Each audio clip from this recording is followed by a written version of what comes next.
With a huge announcement yesterday, the boxing world was thrown for a loop, as we now know that Canelo will be facing 154-pound undisputed champion Jermell Charlo and not his brother Jermall. This creates an especially unique dynamic, as Jermell will be going up 14 pounds to face one of the pound-for-pound best in the world.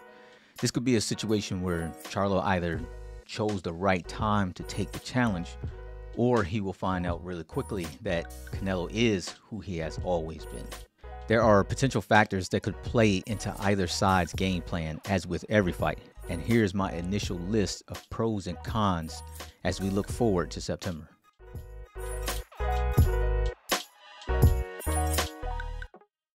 Charlo possesses exceptional punching power, that is, at 154 pounds, particularly in his right hand. He has demonstrated the ability to deliver devastating knockouts, as 4 of his last opponents have now found out, which makes him a dangerous opponent for just about anyone in his weight class. But what will that mean moving up 2 divisions and against a fighter with one of the best chins in the sport today? Jermell is known for his athleticism and quickness inside of the ring. He has excellent footwork, allowing him to move in and out of range effectively, something that Dimitri Bivol was able to do to good effect against Canelo in his win. His speed enables him to deliver swift combinations and counterpunches, but he will also be facing a master at closing distance and cutting off the ring. Can he keep himself off the ropes, where Canelo will for sure try to keep him at? Charlo has solid defensive skills, including good head movement and the ability to slip punches and an active high guard. He's adept at making opponents miss and often counters during close-range 50-50 exchanges to good effect. He chooses to throw punches over inside grappling and wrestling techniques that have seen a good deal of his opponents caught with good hard counters.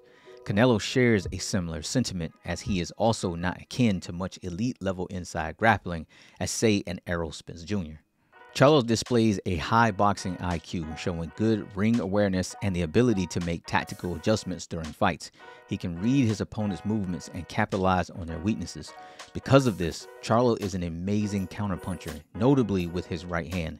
His speed and athleticism only expound upon this ability. Jermell, having held multiple world titles, means he has faced top-level competition throughout his career. His experience in high-pressure situations provides him with the mental fortitude and confidence necessary to perform at an elite level.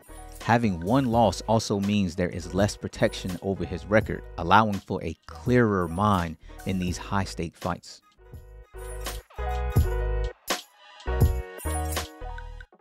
Charlo has shown some vulnerability when facing aggressive pressure-style fighters. Opponents who can consistently close the distance and apply constant pressure have been able to disrupt his rhythm and land effectively. Now, although, as mentioned earlier, Charlo has counterpunched effectively in the close-range 50-50 exchanges, he is also vulnerable to the orthodox straight right during these situations as well. We just saw Canelo put a bigger John Ryder down with this very punch. Now, although Jermell's punching power is a significant advantage at the 154-pound limit, he can sometimes become overly reliant on it. This may result in him neglecting other aspects of his game, such as utilizing his jab more effectively or focusing on combinations.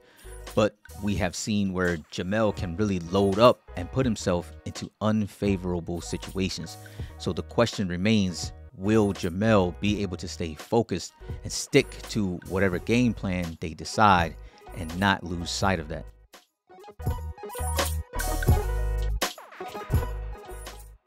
Canelo Alvarez possesses a diverse skill set that includes excellent technical ability, timing, accuracy, and ring generalship.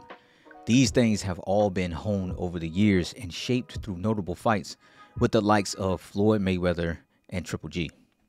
Alvarez is known for his powerful punches, especially his change-up left hook and body shots. He can generate significant force behind his punches while maintaining precision and accuracy, often targeting specific areas of his opponent's body. But in reverse, a solid attack to Canelo's midsection may be a solid approach for Charlo. But due to the fact Canelo has a tendency to step back leg first, a solid stab jab on the step could potentially keep Canelo off balance, as he would be forced to consistently reset his feet.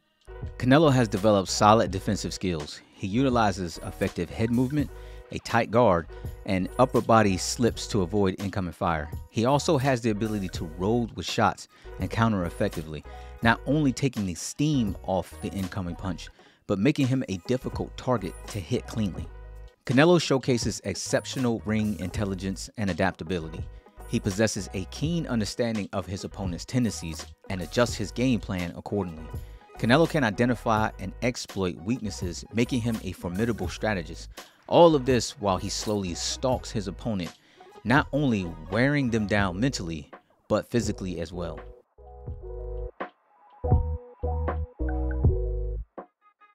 While Canelo Alvarez has shown improvements in his footwork over the years, it remains an area that can be exploited by opponents with superior foot speed and lateral movement. His stationary moments can allow opponents to gain angles and counter effectively. We saw how often Dimitri Bivol was able to let off massive combinations on a stationary Alvarez as he worked to recover his stance. In some of Alvarez's bouts, he has faced difficulties when dealing with opponents who maintain a high work rate and constantly pressure him.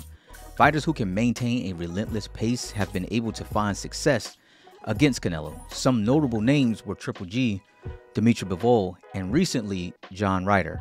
Although the latter was the least effective due to not being able to truly hurt Canelo, he still had success in spots. Canelo possesses a relatively short reach compared to some of his opponents, which can put him at a disadvantage in terms of maintaining distance and landing punches from the outside. However, he has compensated for this with effective head movement and high-level space manipulation techniques. It's worth mentioning as he will be giving up over 2 inches of reach to Charlo. As it stands, I'm not sure if this is a fight where either guy will find it difficult to find the other. Canelo likes to methodically come forward, slowly claiming space, but Charlo has the temperament that could rightfully see him obliged in meeting and trading at mid-range.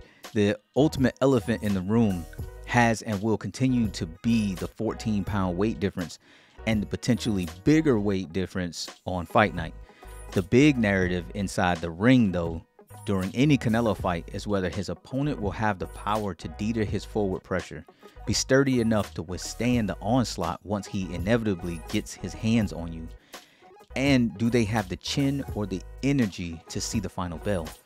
Charlo has the opportunity to shock the boxing world while stamping claims that Canelo is beginning to fade, but I'd be a lie if I said it wasn't an extremely, extremely tall order.